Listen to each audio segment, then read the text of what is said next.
Welcome to Blizzconline, a celebration of 30 years of Blizzard communities and 30 years of Blizzard games.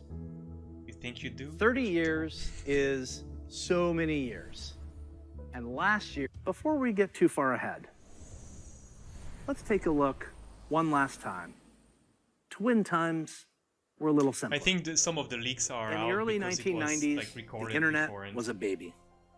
CD sales had finally eclipsed cassette tapes.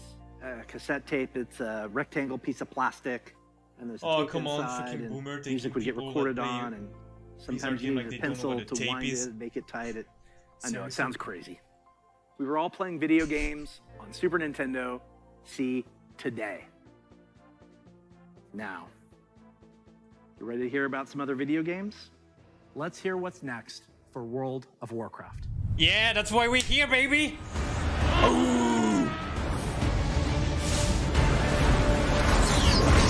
Come on!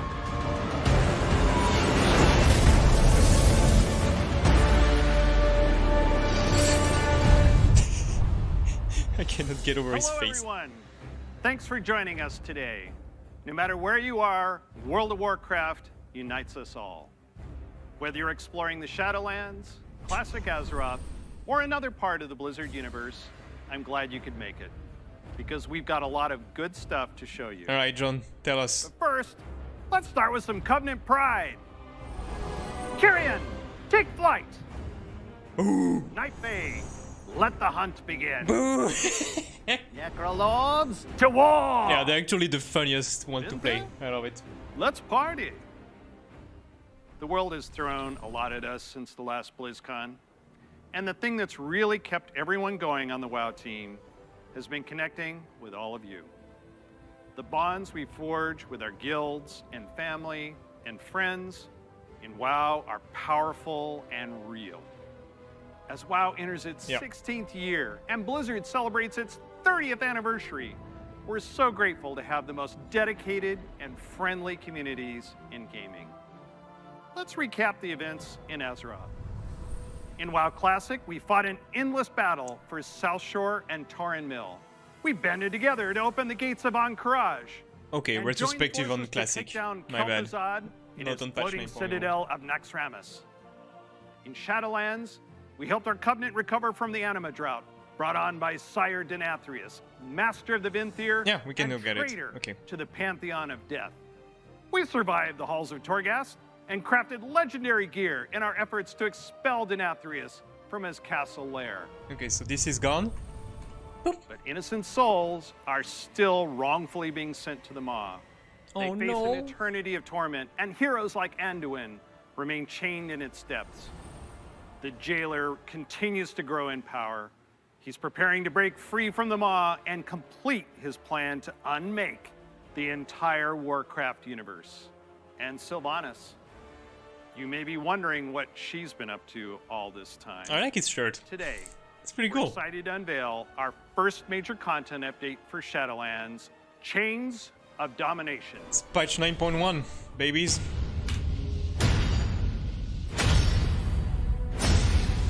Look around you! What makes you believe you're not just a weapon? Okay, recycled. Achieve his ends. Enough! Join our cause, or be made to serve. Right now, you hold all the power. Make your choice, Sylvanas Windrunner. Get him!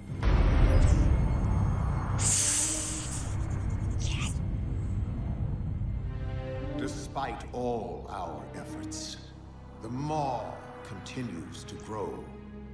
What if Denathrius' treachery is irreparable? The Primus is lost, and Bastion cannot save the Shadowlands alone. None of this should have happened. Perhaps the Winter Queen could... Queen!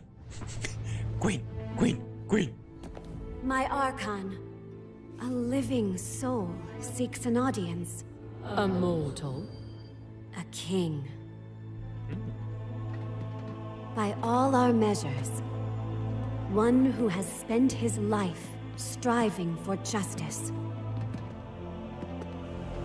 One who would give anything to serve his people. One whose heart is true. Very well. He may approach. Oh, he's gonna be corrupted. Step forward. We can't see his eyes yet. I think there's gonna be something with his eyes. My Ascended have spoken of you. The king, held captive in the mall. That prison could not hold me forever. Why have you come to Bastion? You have a key that I need. Look at his eyes. You will release this soul from your grasp. No. He is bound to me. Just as you once sought to bind your own brother. No! Bastion, that's my place! The fuck?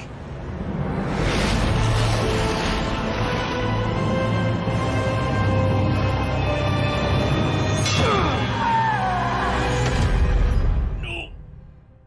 Not Queen!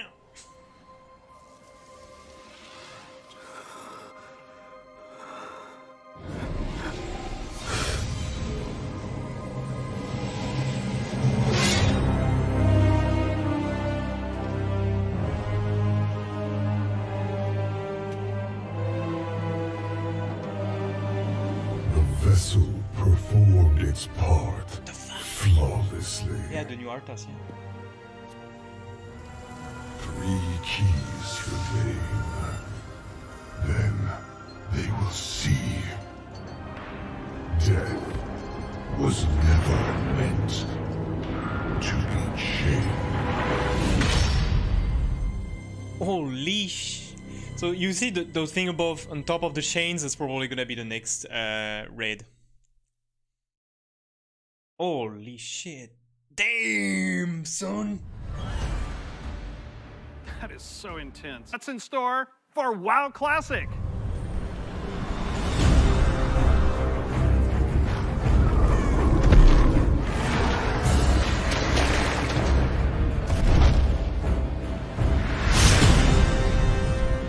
Damn. First, I'd like to thank all of you who have ever been part of the WoW community over the years. You know, online worlds like WoW have been a huge part of our lives for decades now.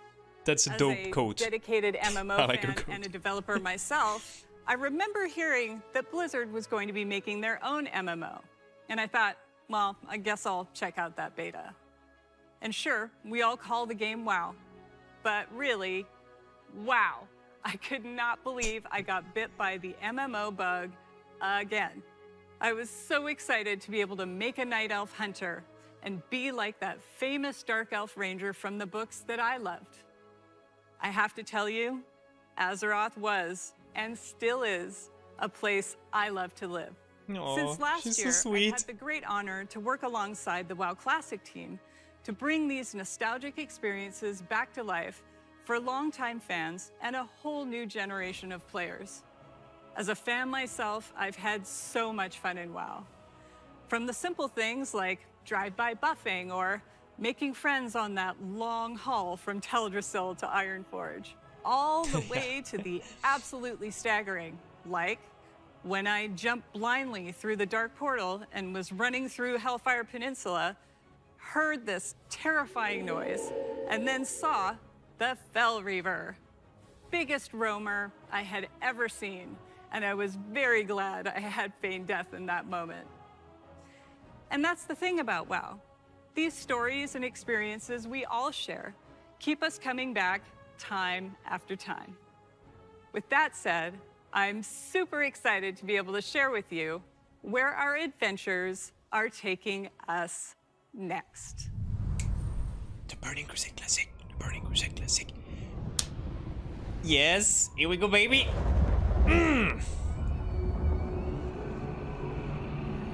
You are not prepared.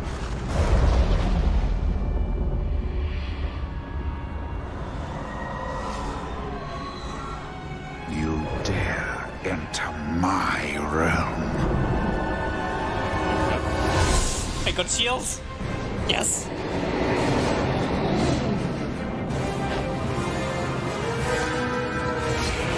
Yes.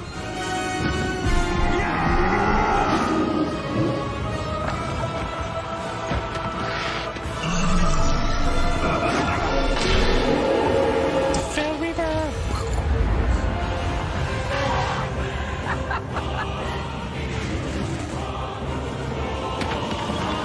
Oh god, this music gets me every time. Take my money.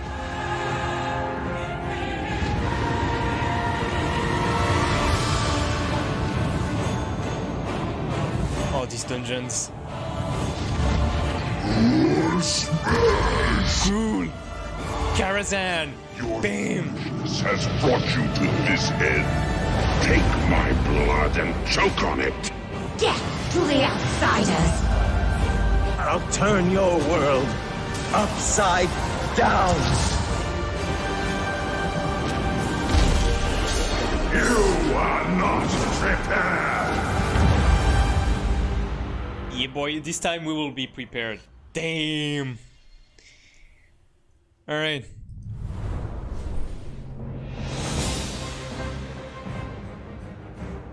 We got this one out. So many memories, right?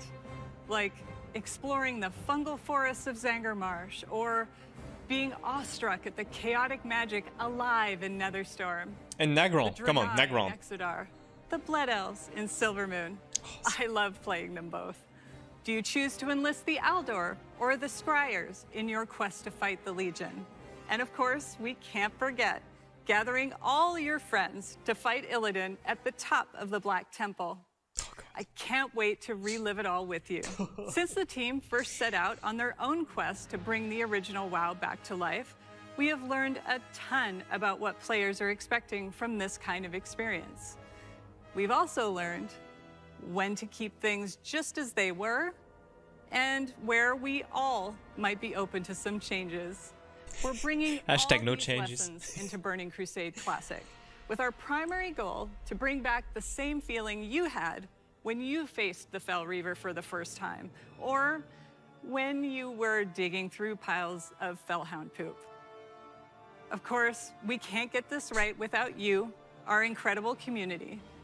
Soon, you'll be able to revisit Outland yourself when beta starts and tell us what you think.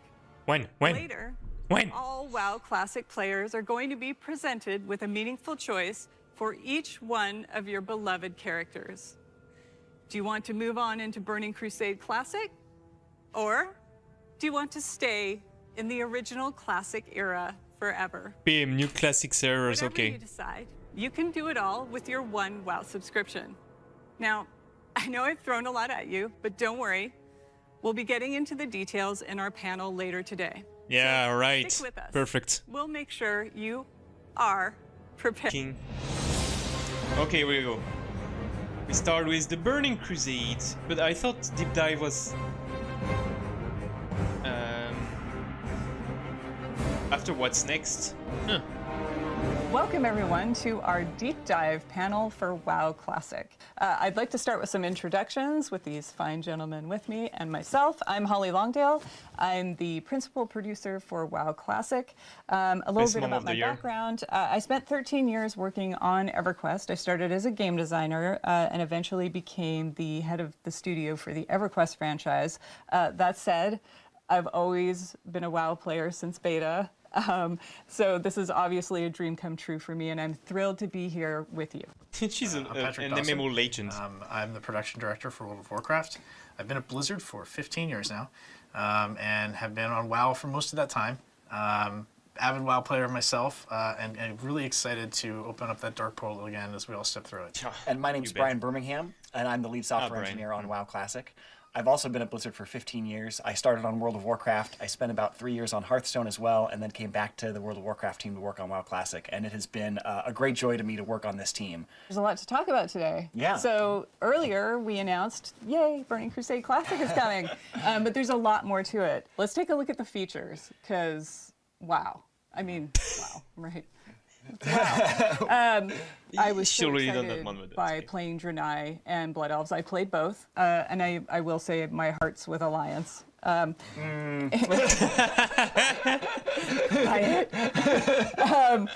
I also took up jewel crafting on my Jernai shaman. I wanted to corner the market. Just the whole notion of having items with sockets and just exploring that whole system. Yeah, I'm that was also really a bit of interesting a at the time. systems nerd. So I completely lost my time for weeks in there. The Burning Crusade, I remember being there back then. I mean, it was our first expansion ever. So all the new features was like this really cool moment of like, what's coming next, what's going to happen. And one of the things that was pretty impactful to the game was Horde having Paladins and Alliance having Shaman. Yeah. I mean, as an avid PvPer myself, I remember going back and trying to fight Shaman. I was Alliance back then. And just not understanding that class at all because my team didn't have it. So like I try to poly them and it'd be like grounding totem. I didn't know what that was. And it's just like, why are Shaman immune to everything? I don't understand. That's not what you said. Yeah, no, I did. No, you said they're cheating. I understood polymorph druids, but Shaman, why? Like now I started to understand Shaman a little bit better. We got some of their benefits. I actually like got to see totems being placed down on my side for once, and got to see the frustration of dealing with Bubble Hearth on the other. Yeah, I remember when I was doing raids, we were always jealous of the Alliance having Paladins for Blessing of Salvation. Like people would be pulling aggro off me, and I'd be yelling at them like, "Wait for 3 Sunders!" And the Alliance is just like, "No, it's no problem. Just go." So hey, I mean, we were upset. Raiding just like wait that I get the aggro. I mean, really, even the playing field for both PvE and PvP, which was kind of cool. But there were a ton of new features and just abilities with this too. As we got to level 70 and got to experience new content and new things. I remember one of my first experiences with understanding what it meant for designed by Blizzard, right? Oh, yeah. Because I was an engineer, right? I wasn't a designer. I was working on like the live ops team at the time, and I was playing my class, avid player of mage, and I kept I sent this long email to Tom see, a mage like you. Like, hey, here's what mage needs. Dawson Manifesto. No, he didn't understand Shaman until TBC came out. And what was in it was things like bring back invisibility, let's get a threat dump in the class, and I didn't even necessarily tie those two together, but he was like, that's a pretty good idea, let's get mages invisibility. And just knowing that skill was coming along with some other new stuff for mages like the Molten Armor, the Ice Lances, was just really cool to see all this new stuff in Burning Crusade. On the other side of that, I was really excited about Spell Reflect because I was really frustrated getting polymorphed and being able to like reflect that back on the mage. As a mage, I was not excited for you to get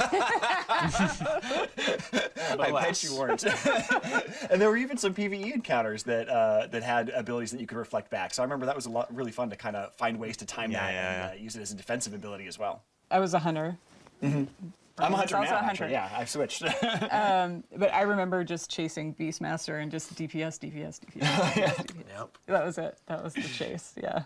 Talking about that too makes me think of like the arenas and the arena system. That was a whole new world for us, with battlegrounds and the way they worked before. Like the way I the remember like happened, usually I was pretty competitive. Arena PvP, 5 so versus I 5. either get in there and That was stomp insane. the enemy team. It was just there to be casual, or even though like we were a good team, we weren't like the best of the best. So when we ended up going against one of those teams, it was just like, well, geez, we're just getting stomped now.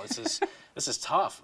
Arenas gave everyone an opportunity to play against equal-minded opponents, right? Mm-hmm. So if you were a little bit more casual, you get the opportunity to play against people who weren't maybe so competitive. Or if you were like cutting edge, go for it. Like try to be the best of the best.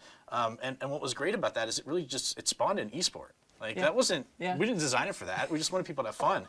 But when we noticed like, hey, everybody's playing this, everybody's like competing in this, people are watching it, we had to embrace that. We started featuring it at BlizzCons and we've been doing it every year since.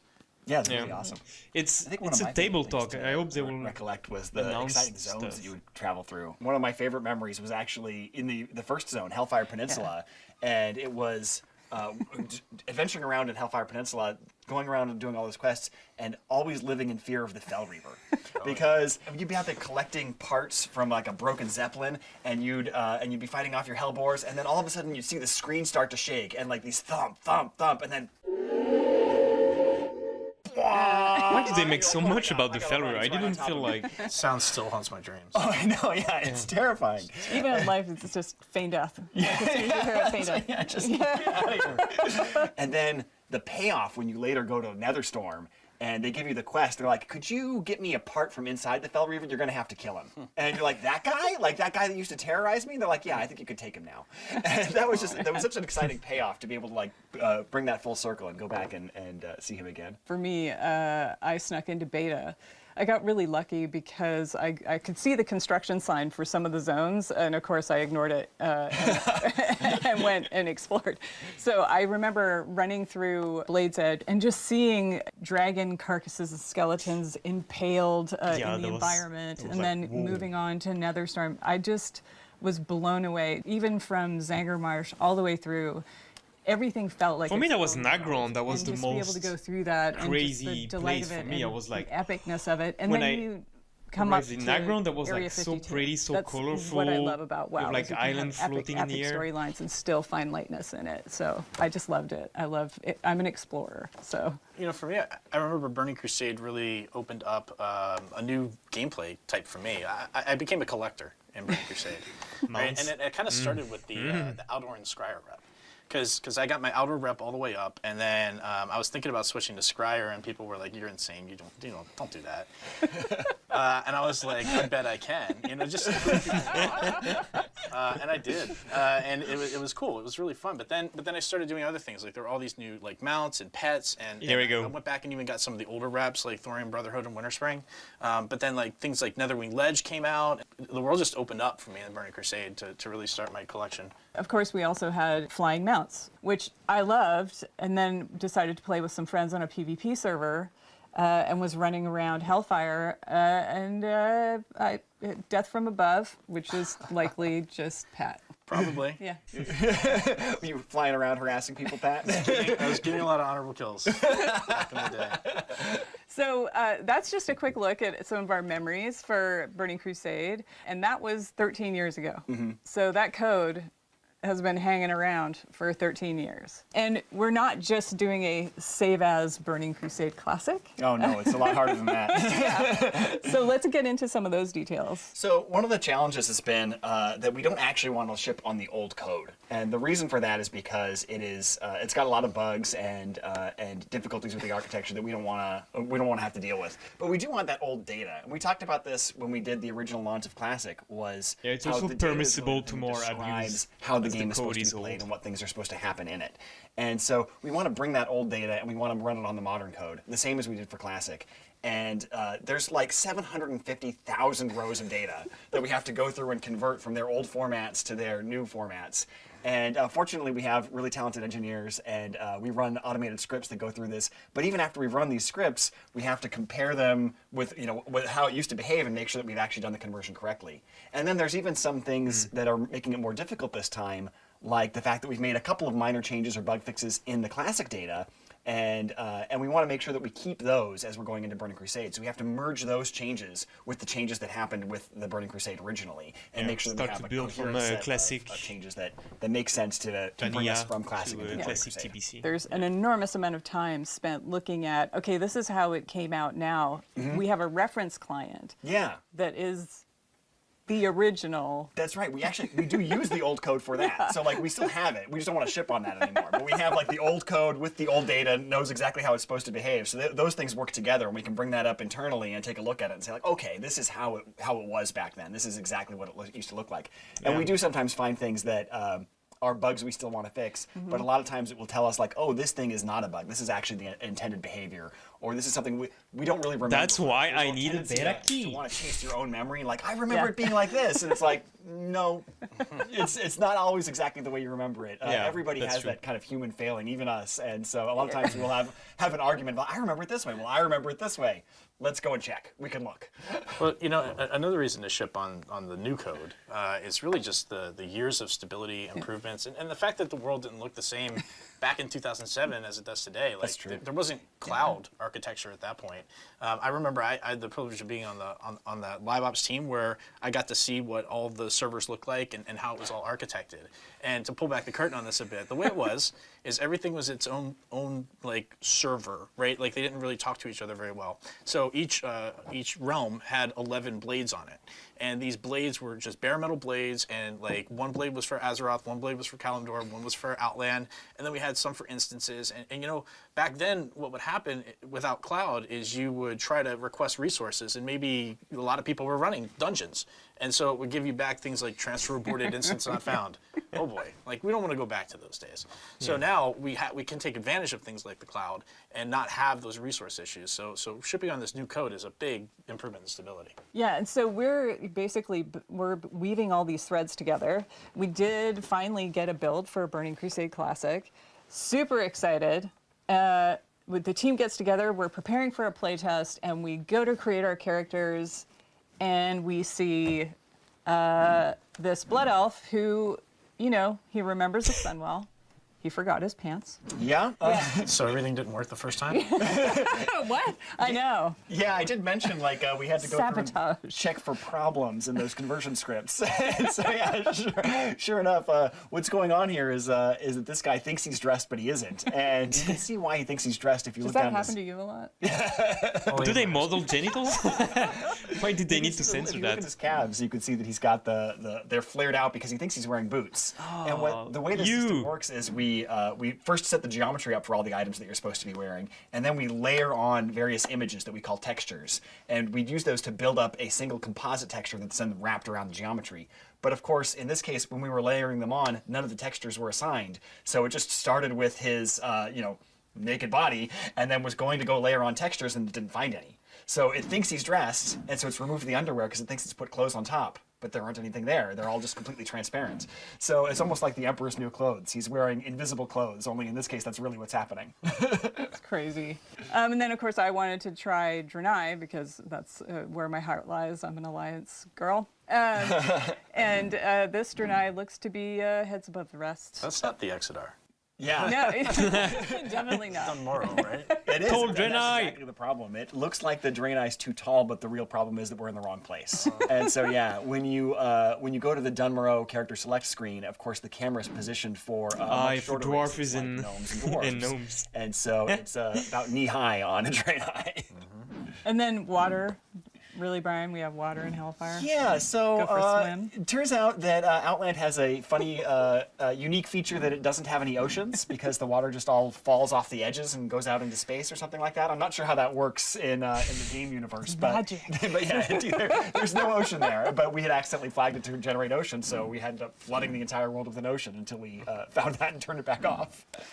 So through all of these processes, yes, we're obviously we're fixing what is broken, but also we thought it was a good time to start enacting what we call #some changes to gameplay. Like, they're gonna give us a how, date, I think. things should work. Yeah, I A mean, bit later. when you It's think coming about it, like Classic, our guiding principle was no changes. The goal was to provide as true to life, authentic experience of Classic that we possibly could for the community.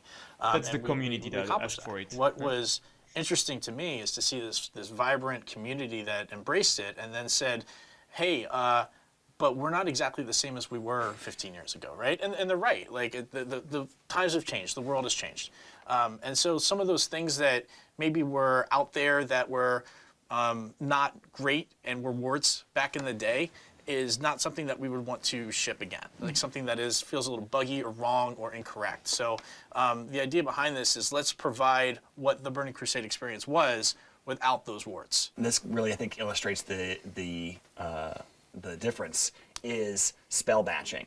We actually had a lot of requests originally for spell batching in that kind of no changes charge, where they said, hey, I remember when I used to be able to have two mages polymorph one another, and they would both end up polymorphed. And that's cute and fun, and I kind of like that. And so we said, okay, well, we can put that back in. But the system that causes that is, of course, that the spells are batched up and processed in these giant batches. But over the last 2 years, people realized that what that comes with is about a half a second of kind of built-in latency, where you push a button and it doesn't actually take effect for that half a second while it's waiting to queue up the other ones to go with it. And people were starting to find that frustrating. I talked to a lot of people who said they were excited about it when it first came out with Classic, but after they've been playing with it for 2 years, they're really ready to see it go, and we're ready to take it out too. So we're going to remove spell batching with Burning Crusade. That's definitely great, because I remember like every 2 weeks. That's going to change a lot the PvP. That's because of stuff like this, right? Like if you vanish at the same time a fireball's hitting you, yeah, it's going to pop you out, right? Exactly. Like, and so we were trying to do all these hacky solutions to it, but the real answer is just don't spell batch. Yeah. But we didn't have the ability to do that then, so glad we're doing it now. Yeah. You know, another one that I can think of is just how the raiding community has matured, right? Like things were very different back in 2004, 2005 timelines compared to today. So you can see the it. raiding community knows exactly what's going on, and they want a challenge. They want more of a challenge. So rather than giving them like the last version of the boss, the final form of the boss, which maybe is we don't want any nerf. Let's not do that anymore. Let's give them a more challenging version. That's of the what boss. we want. I'll give you an example of Pre-nerf Muru. Black Temple. Where the initial version of that boss had a lot of spell pushback. And so like that made it really tough to bring casting classes to that fight. We did fix that pretty quickly and change the fight to allow for that. Now that's a change we probably would incorporate in this, right? Like we don't want people to feel excluded or not part of being able to do a fight like that. But then probably a month or so after that, we nerfed Muru's health. That doesn't need to happen. Let's just keep it in the hard form. We can evaluate any changes we need to make after that. Yeah, but, that's correct. Yeah, it won't just Let be people like have a it. final I form. totally We're not agree even with gonna that. look at it. Let's call it a day. So. Yeah. So how did your Black Temple nerf was horrible. Then I just was sad. It feels personal. Yeah. No, I was the raid leader, so I got to choose who went. But The one mage allowed to go. that was honestly that's one of my favorite fights ever in World of Warcraft. That was a really fun fight. That's awesome. Another change that we're talking about making is along the lines of that PvP balance and faction balance is, obviously with Burning Crusade, Paladins are introduced to the Horde and Shamans are introduced to the Alliance, and that was intended to be a balancing of the factions and let's, make them even.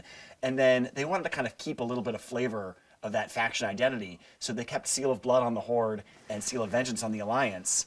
It was intended to be equivalent power abilities that were just slightly different in flavor. But in retrospect, Seal of Blood was just so much better. So much better. And Yeah. So if you were playing Paladin, you had to play Blood Elf. The opposite faction's seal to the other faction. But we're going to do that at max level. So we keep just a little bit of that faction identity where Oh, we'll god get Seal damn of it. Blood at level 64 No, that's not cool. on schedule, and then get Seal of Vengeance at level 70. And similarly, Alliance will get Seal of Vengeance at level 64, and then their equivalent, Seal of the Martyr, at level 70. Another thing we want to talk about is arena teams. When it first came out in takes out the Burning fact that Crusade, you choose the arena to play team Blood Elf system because only it's let you better have Paladin. the same number of players on your team that was the size of the bracket it was for. So, for example, a 3v3 team could only have 3 players on the team. So if someone was like sick or unavailable one night, you couldn't play. And that felt really frustrating. So we're definitely going to go with like the last version of that, where you could have twice the size of the bracket on your team roster, so that you had alternates you could swap in and out. And then that way, as long as anybody had participated in, I think, 30% of the matches, then they got the full credit for the week of participation. Is that when we did personal ratings versus team ratings? I think that came later, and we're also considering whether or not we want to do something with that as well. Because another thing that was problematic about arenas was the way that the ELO system was so inflationary. And so we're talking about whether or not we want to move forward with converting that to something more like the modern MMR system, so that it isn't as punishing to people in terms of like waiting hours for a match at the highest levels and things like that. And another change, we're going to give players access to Blood Elf and Draenei early, so that before we actually open the Dark Portals, you'll have a chance to level those up. That's definitely not something we did originally. I remember I had a friend who was really frustrated that the rest of us were all running around in Outland, and he was like, I'm still back in Wetlands. What is going on? When can I play with you guys? So I'm really glad we're doing that. Doing that with pre-patch? Yes. Yeah, that's the plan. Yep. Very cool. Pre-patch will come out and you'll be able to go start your Blood Elves and Draenei. And then okay. Content. So we've got some phases happening. Yeah. So the content phases that we got coming are exciting. We're going to start with Karazhan and Gruul's Lair and Magtheridon's Lair. And we want to start with just that released because we found with Classic that people really enjoy that kind of gear progression. Yes, that's important. They have to keep it. Definitely, otherwise it's going to spoil the game. And we want people to have an opportunity to level up, catch up to their friends, and all kind of go through these things together. So as we unlock each chapter, we want to make sure everybody's had enough time to be part of that chapter. And the next chapter after that will be Phase 2, which will be Serpent Shrine Cavern and Tempest Keep. Yeah, temple. Then next we move on to phase 3, which is Hyjal and the Black Temple. And the reason that's a change is, of course, originally Hyjal was available from the launch of Burning Crusade, but nobody could really get in there because of the way the attunements work. So we'll unlock that as a later chapter alongside Black Temple. And then phase 4 and then that'll go with Arena Season 2 at that point. And then Arena Season 3 will come out alongside Zulaman with a little bit of catch-up here for anybody who's taken that long to catch up. It's another smaller instance, a 10-man. I've never done Zulaman. And then finally, Phase 5 will be Sunwell. Oh, Phase 5. Oh, damn. I thought it was going to be Phase 4. Yeah. That's pretty cool. It's an expansion with a lot in it. Yes. A lot in it. And so we spent a lot of time talking about Burning Crusade Classic and Burning Crusade, which is exciting. We're very excited about it, but there's a lot to talk about. There's a lot coming, and we want to walk through how this is going to materialize. Well, yeah, really the question is, we have a diverse player base where people have a lot of different wants and needs. And how do we get there? How do we get to the Burning Crusade? Well, here we go. First group of people that we wanted to make sure that we were serving well is those people who do want to go to the Burning Crusade. We feel that most of the community is interested in this. They're going to want to do this. We want to make it simple and easy for them. So how are we going to do that? As we said earlier, you're going to be able to make a choice. So we'll talk about and explore these choices in some detail, and I'll give you some examples.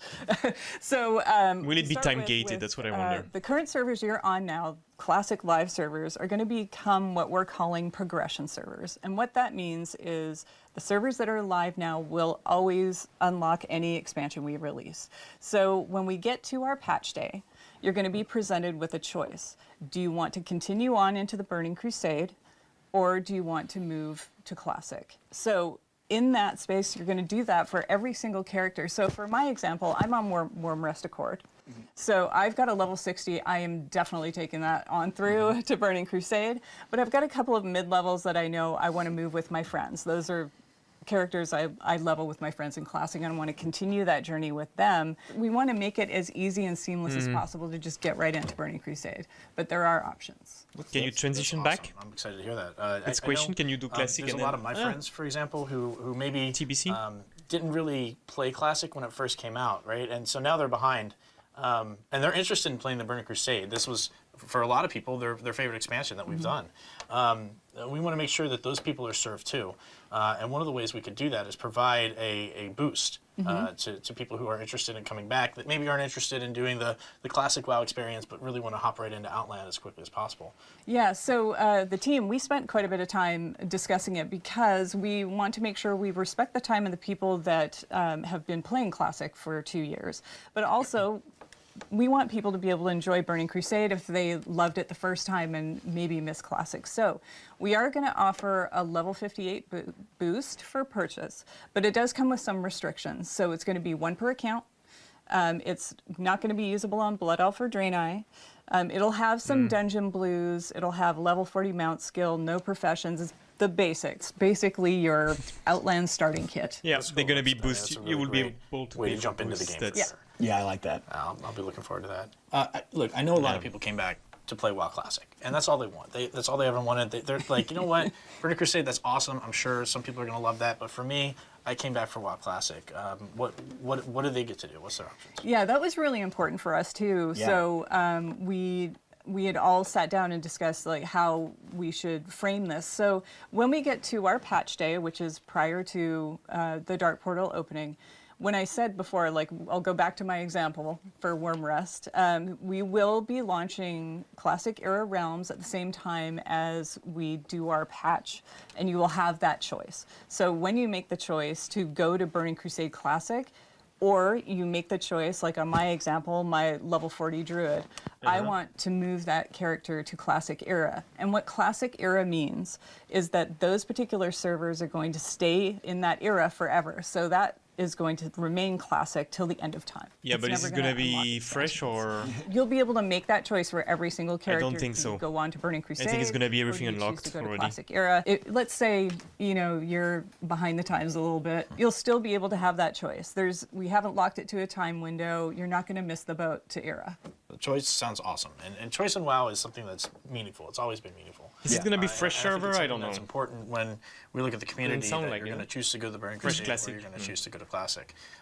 You know, some people may not be comfortable with that choice, and while we think that choice is important, we also recognize that there are folks that are going to want to play both, right? Like, yeah, see, right here. you have some stuff left to do in Classic that you wanted, and you want to keep that character in Classic, but you also are interested that same character wants to raid with your friends. That's exactly right. So what does that look like? How do we make that happen? So we're going to actually offer a paid service to let you make a copy of your character. And I know like a copy is a big deal. So like you said, like this is something we don't want to make just an automatic choice for everybody. Paid. But I know that for me it really is going to be like that pull to go to both places. So I want to be able to say like, you know what, I'm willing to pay some money for this. I want a copy of my character. Yeah, of course you're willing to. Classic era forever. While I also go to Burning Crusade with that with that character. And that way I can stay with my friends who are really excited to go to Karazhan. I'm really excited to go to Karazhan. I want to see my hunter go through Karazhan, but if I'm missing like a couple pieces of my tier 3 set from Naxxramas, I still have an opportunity to go find a new guild there and go through Naxxramas again until I finish that set. We're going to be spending a lot of time communicating these details. So even as much detail as you're giving so now, it's not going to be new level, servers, more new detail Classic to come. servers. So, It's going to be keep an ear out. Classic. But with that said, like, so Pat, when's all with this Nax happening? already out. Oh. That's what it seems, huh? Soon. Yay! So yeah, this is something that is important to get. People are still playing through Naxxramas. We want to make sure that they have enough time to do that. But what we are looking at this will be happening in 2021. For sure, we are committed to doing that. And what we're looking at is starting the beta rather soon. So hopefully that beta will not go really up, gonna die. and Maybe we'll get they're that just running. gonna The community can come merge participate, servers, help us out. limit the number of servers, so Start there's to hear always some an active feedback on the things population. we've talked about today. If there's any adjustments we need to make, we want to make sure we have a long enough beta period for that to happen. And then we'll get that out to the players so you can all enter the Dark Portal. Yay! Yeah, it's exciting. Yeah. Any date for the beta, man? So any final words? Yeah, I just talked about the beta, and I will say just to the community, you all have been so instrumental in making Classic the success that it has been. Give us a date. And you will be equally instrumental in making the Burning Crusade a tremendous success also. So please get in that beta, play, give us your feedback. We want to hear all about it. I want to get in the beta. You don't give me keys, damn it! Let's have some fun. I will play the game to death. It's been the highlight of my professional career to work on WoW Classic and have the support and love of this community. It is really special to me, and I'm really excited to be sharing this with all of you in the Burning Crusade. Yeah, and for me, I've been playing Classic since it launched, and I wasn't working at Blizzard then, and it's changed my life, obviously. So from me and the entire WoW team, we want to thank you for bringing Azeroth to life for us. So we will definitely be seeing you in game in whatever flavor you choose. Right, I have to take some notes. We're gonna talk about it afterwards. Stay classic. Okay.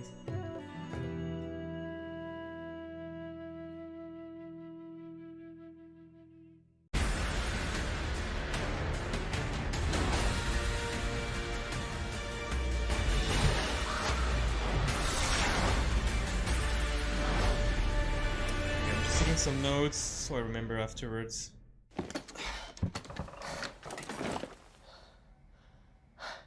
It's time.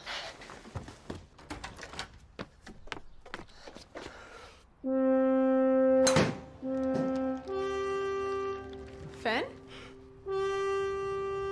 Wait, what? The clarion call. Damn! World of Warcraft? I'm in. Oh, I'm so in. I don't know who she is.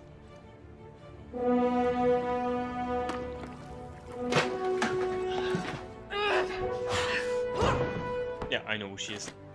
I know. Okay. I knew you'd call. I knew you would call.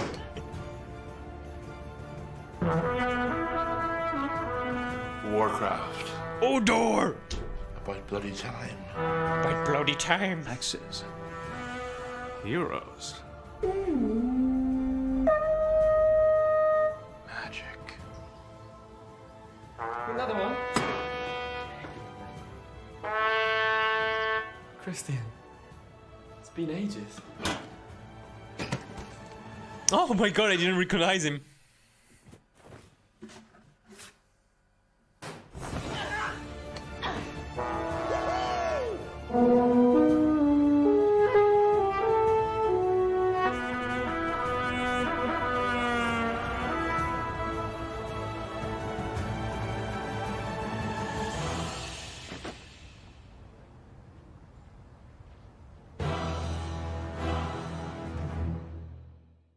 That was for Shadowlands? Alright, they changed the... okay, so now we got the Shadowland updates. That's also very interesting. Quickly, I need to get some notes down. Hey everybody. So excited to be here with all of you to celebrate 30 years of epic entertainment experiences from Blizzard. And of course, out of all of those, the one that's nearest and dearest to my heart is the World of Warcraft expansion, Shadowlands. And that's what we're here today to talk about. The development experience for Shadowlands over the course of last year was unforgettable for all sorts of reasons. But it's also something that really has taught the team, taught all of us, a lot of lessons about World of Warcraft and how we can make the game better for all of you going forward. Because Shadowlands wasn't just the product of our development team's efforts last year, it was a product of your efforts as well. It was the product of a conversation between us, the development team, and all of you, the players, the community who inhabit this world that we're the custodians of. The beta for Shadowlands started earlier than any beta for a past expansion that I can recall. And over the course of last year, we had tons of folks in our beta giving us feedback, reporting bugs. But we also had even more people just in the community in general, following developments, following updates, watching YouTube videos, chiming in on Reddit threads, on our forums, on social media, everywhere else, letting us know what was exciting, what was concerning, what you didn't understand, what you were worried about, what you were happy about, and more. And all of that helped shape Shadowlands, and I could not be more proud of where we ended up. And it's been amazing seeing everyone jumping into this new world that we've crafted together and having an amazing time over the last couple of months. That's a conversation, that's a process that I would like to carry forward into 2021, and for that to be a baseline for how we build World of Warcraft going forward. So as we're here today talking about the next major update, what you're going to hear about shortly is where we're headed in terms of the world, in terms of the story, in terms of these epic characters we've just been introduced to, major villains like the Jailer and Sylvanas, and what's up with Anduin anyway. But we're going to talk about what's up with Anduin? However, he just killed the systems. Or we have Archon, tons or to Queen. share there, but the way we need to work on our systems, as we've learned, is, of course, by first seeing how they're playing out in your hands. We couldn't really plan what we were going to do with legendaries or where Torghast was going to go or what was going to change about soulbinds without having the experience of millions of players dealing with those systems and letting us know what you think. I'm going to tell you what's going to happen. I'm going to get nerfed. Pleased and excited to say Demon that when we Interventions. look at our systems, unlike in some past expansions at this point, we're not seeing anything that needs to be completely overhauled or replaced. What we see are solid foundations that are in many cases in need of iteration, and upon which we can build a structure that will sustain us throughout the entirety of Shadowlands to come.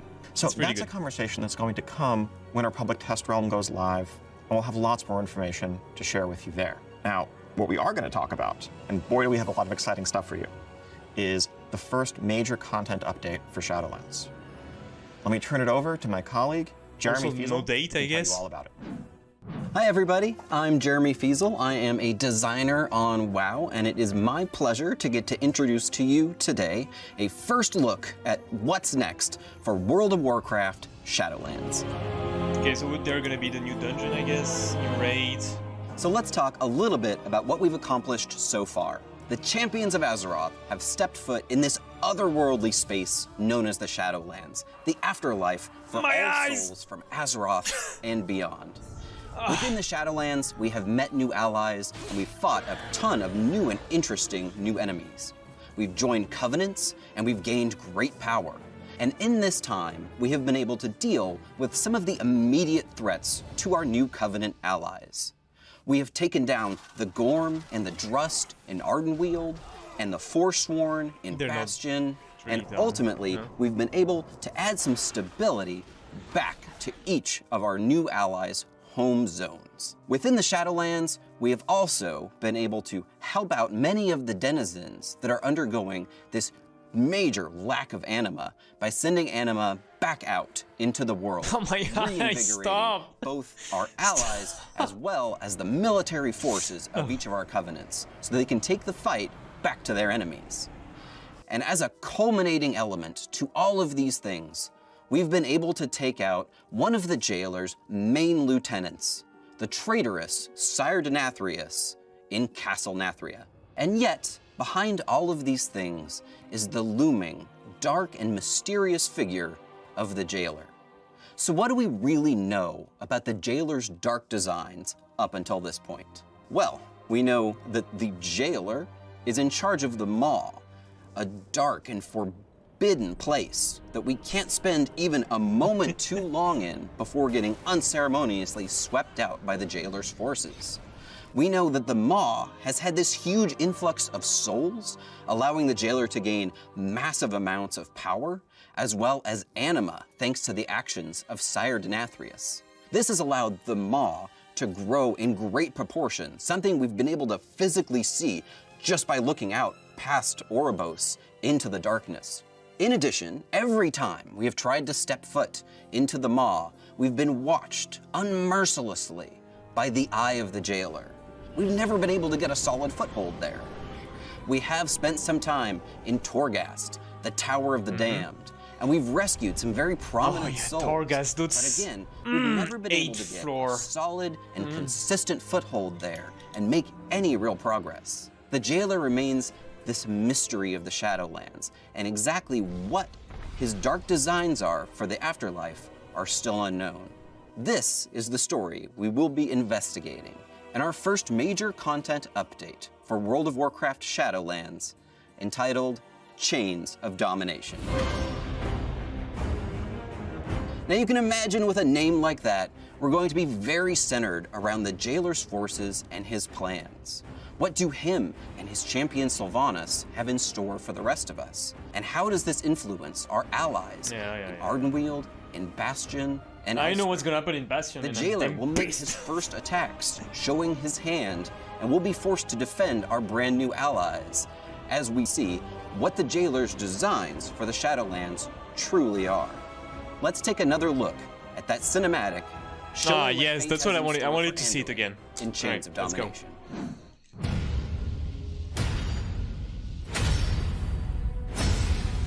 Look around you! What makes you believe you're not just a weapon to achieve his ends? Enough! Here's one. Join our cause, or be made to serve. Right now, you hold all the power. Make your choice, Sylvanas Windrunner.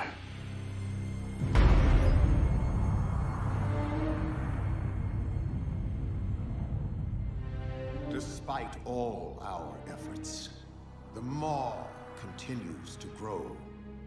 What if Denathrius' treachery is irreparable? The Primus is lost, and Bastion cannot save the Shadowlands alone. None of this should have happened. Perhaps the Winter Queen could... My Archon, a living soul, seeks an audience. A mortal? A king. By all our measures, one who has spent his life striving for justice. One who would give anything to serve his people.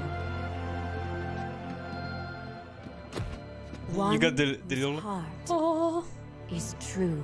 of the Very artist. well. He may approach.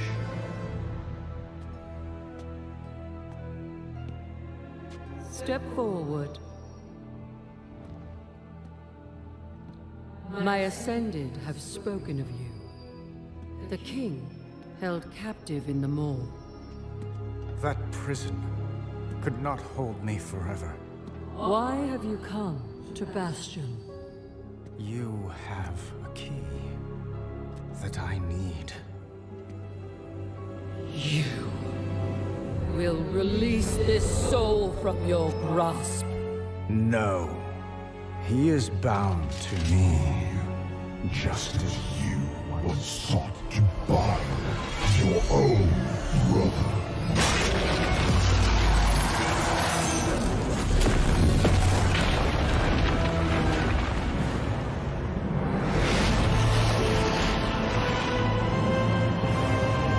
Just parry!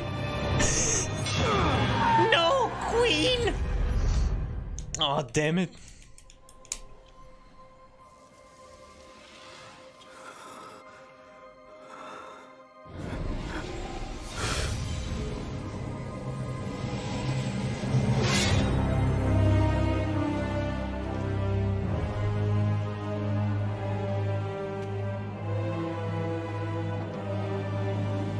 vessel performed its part flawlessly. 3 keys remain. Then they will see. Death was never meant to be chained. Shouldn't you get already the vent tier 1? Like from Denatrius? There's a lot to unpack there. But as you can imagine, we're not going to take a strike like that sitting down. We're going to call in the forces of all 4 of the Shadowlands Covenants. For the first time in years, they will all come together, now reinvigorated by anima and by our actions within the Shadowlands, to take the fight directly to the jailer. Within the Maw, we will uncover brand new, never-before-seen areas. We'll also be fighting off some new and never-before-seen enemies, of course, and naturally be uncovering some brand new Maw-themed rewards while we're at it. Yeah, there's gonna Our be return to the Maw includes not only a chance for us to push back against the dark designs of the jailer in areas that previously were very forbidding for us, where we really weren't able to spend very much time there. Having a secure, solid foothold with all 4 covenants allows us to push back against that oppressive force. We'll be able to stop the Eye of the Jailer in its tracks, exploring areas that we were unable to explore before. And our mounts will once again even hear our call within the Maw. The Maw will not only include some areas that we have seen. No mounts in the Maw. I farmed this new allies of the mounts like a madman up there, but also some never before seen sections. No. Let's talk for a second about the largest of those sections. So in the finale of that cinematic, you saw that the jailer had sent his chains off out of the Maw and into the darkness. What he found there, that landmass shown there at the very end of that cinematic, is a landmass known as Korthia, and it makes up the largest new section of the Maw. Korthia is an ancient space that was lost in the in-between. It has its own strange creatures and wildlife that inhabit it, but it's also inhabited by some of the characters that we've previously seen in Oribos, including the Attendants and the Protectors, and some of their city structures. And very similar to Oribos, it is filled with mysteries, the likes of which the Shadowlands has yet to uncover. It is these ancient mysteries that the jailer is truly after, the secrets of this strange group that we've only barely hinted at, known as the First Ones. Heading back into this area will allow us to explore all of these new sections. It's like the beta test island of the first ones, you know, like beta tested some face stuff off there. against new foes. And then they made the Shadowlands. In addition, we will also see some brand new rewards. Some of the new rewards we'll find within the Maw include new armor, this Maw-themed undead horse, and a Maw hand mount that is actually a giant severed hand of domination that you'll ride on the wrist section of in a really creepy and cool manner. And of course, there will be Maw-themed battle pets to collect as well, including your very own minion of domination. But our true purpose within the Maw is not just to collect battle pets. That's just a part of it. The true purpose of bringing all 4 of the covenants together, mounts. That's the only thing that matters. Of course, is to be taking the attack directly to the jailer's doorstep. The central area where the jailer has holed up with all of his main minions is going to be our focus here as we raid the Sanctum of Domination. Sanctum of Domination. The Sanctum of Domination will be a 10-boss raid, and you'll finally be able to face off against the terrible Terragru that I'm sure has kicked you out of Torghast more times than you want to mention at this point. I never failed You'll be able to take all of your allies and take the fight directly back to it.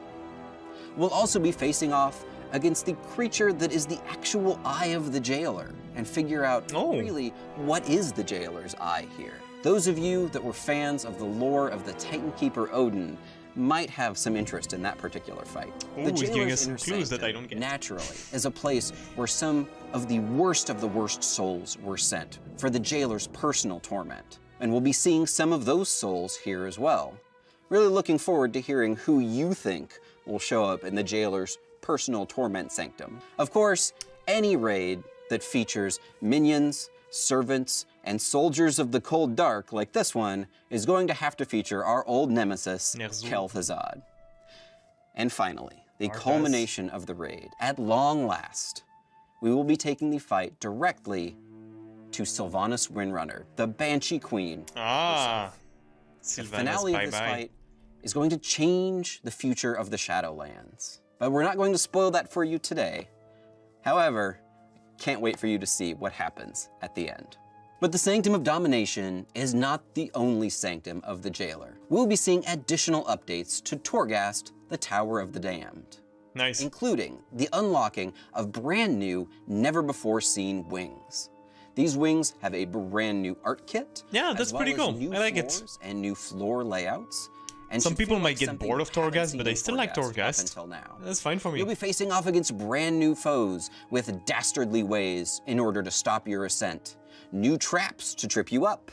And of course, to help us fight against all of these dastardly minions of the Jailer, brand new game-changing powers will be available as well. Moving on to additional updates within Chains of Domination. Legendary, come on. Of the Operation Mechagon Mega Dungeon from our previous patches, we'll be happy to learn that we are once again bringing back the concept of the Mega Dungeon. A Mega Dungeon is an 8-boss dungeon, epic in scale, and always has some unique and interesting loot that you can't find anywhere else. The Mega Dungeon for Chains of Domination is going to be focused around the enigmatic traders that we first met in Oribos, the Brokers. The Brokers, why didn't they use the Eterol for that? I don't understand. City with portals, an auction house, and various different broker cartels that have made it their home. We're going to be learning more about broker culture and meeting some new and different kinds of brokers that we haven't seen up until now. They should have used the Eterol for that, the one we saw in the Burning Chains of Domination will be available. That was perfect. That's what they are for now. Within the Broker Mega Dungeon, we will be facing off against brand new broker cartel members, including dastardly broker assassins and 4-armed broker guards. The second half of the dungeon, as we start to exit the broker trading city, will feature a heist section, as we chase a broker that has stolen an artifact and plans to use it for his own purposes. As we chase this broker through the heist section, he'll take us through a number of different portals that take us to a lot of different, very varied locations where we fight a number of different bosses. One of these fights, of course, is against none other than an infinite pirate dragon. I trust that needs no explanation, so let's move on to the rewards. The rewards of this mega dungeon include things that we will only see within broker culture, some very special broker pets, including a broker-themed cat. We can capture some of the rats that scurry around within the broker trading city, and we'll get to see one of the pets that the brokers actually use as a currency, these strange worms that they found on another world and have scintillating eyes that are gem-like. It's sort of like a living sign of your wealth for the high ends of the broker cartels. You might be able to purchase one of those within the dungeon or fight an enemy in order to obtain one of them. And we'll be able to obtain the broker's special and interesting disc mount, what they fly around their trading city with. That's just a reskin. Addition, there's going to be a dazzling array of different weaponry for you to collect as well. Now let's move on to updates to some of our katana looked pretty good. We've been fighting hard to gain renown with our covenants, gain soulbinds, and additional conduits. We'll be expanding upon a lot of these systems.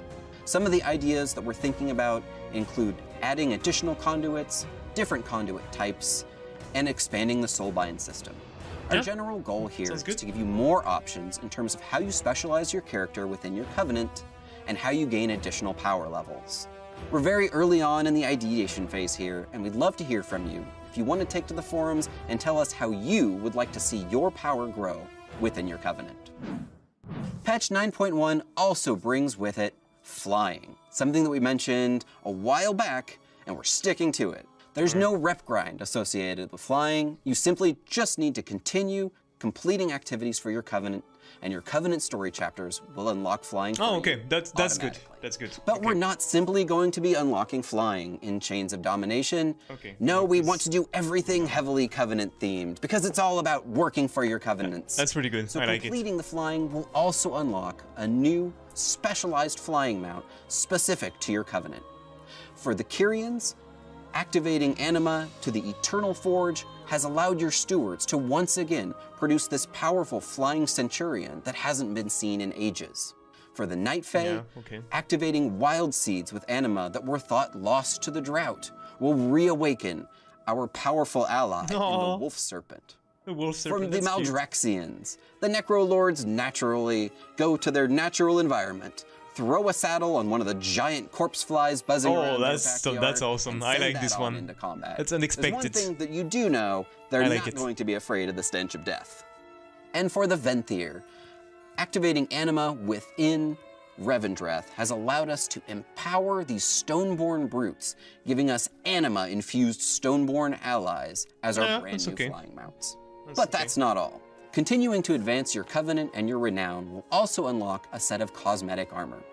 Cosmetic armor sets can be worn by any armor type, from cloth to plate, and they can be mixed and matched with any of your transmog outfits if you want to take just pieces of them, producing a variety of different unique outfit possibilities. I haven't unlocked anything anything yet, for the Kyrian is stylized after a Kyrian courier who might be rushing across the fields of Bastion with a missive. It's very lightweight, it's very airy. For the Night Fae, your cosmetic was it like plate leather and everything at once? Defenders, and includes many natural wildlife elements, including the horns of the great stag and the leaves of the various flora around Ardenweald. As you can see, the colors here are actually themed after the seasons as well. For the Necrolords, we went all the way back to the Warcraft 3 initial idea of the Necromancer in this classically inspired Necromancer set, updated with Necrolord colors. That's dope. Everybody who's a Necrolord I like this one. will finally get Damn, to Necrolords? have a little bit of Necromancer in them as well. And I'm Kyrian, but finally, for the Necrolords, Venthyr, man. No They got everything, Venthyr that's cool. transmog set would truly be complete without a set of finery, just waiting for the next Venthyr fancy party to break out. Venthyr players will be able to obtain these fancy outfits for whenever you need to head off to a ball. Chains of Domination will also herald the beginning of Shadowlands Season 2, where we will be seeing the addition of a brand new Domination-themed affix for Mythic Plus, an item level increase across the board in terms of available item levels that you can pick up by doing just about anything in the Shadowlands. We'll also be seeing the beginning of PvP Season 2, and something special in this PvP season that we're looking for is an Honor Talent refresh. The idea here is to take a look at some of our unused or underutilized Honor Talents and freshen them up a bit, change things around in terms of the PvP metagame. We'll also be seeing the introduction of seasonal rewards. These include both brand new colors of the Gladiator and Mythic Plus achievement mounts, as well as our new Vicious mounts.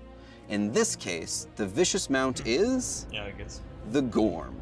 The Gorm was already pretty vicious, so slapping a couple of pieces of armor on that and sending them out into combat was a natural thing for the forces of the Alliance and Horde to do.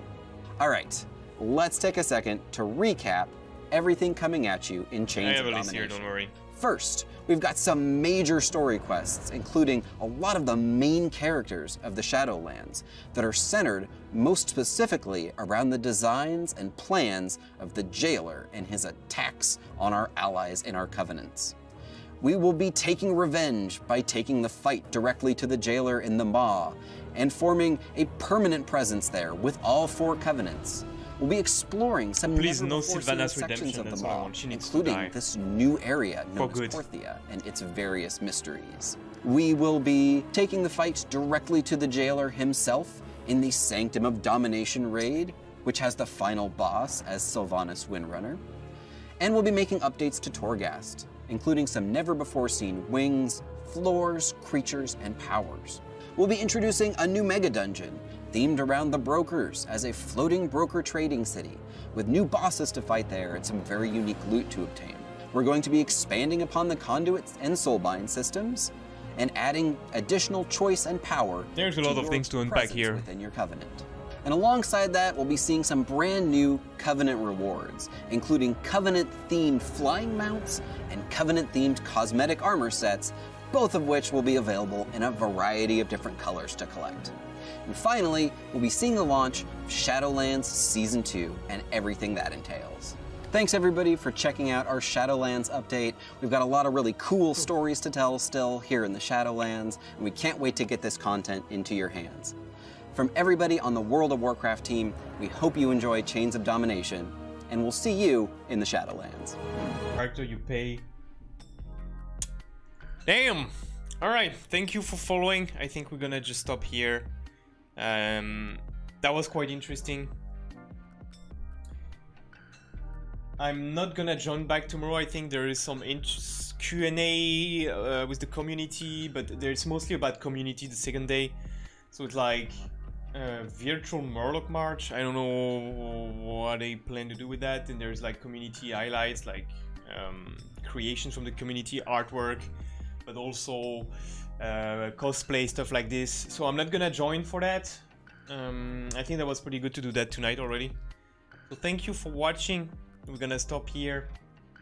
And bye, that's all. Bye. Bye bye.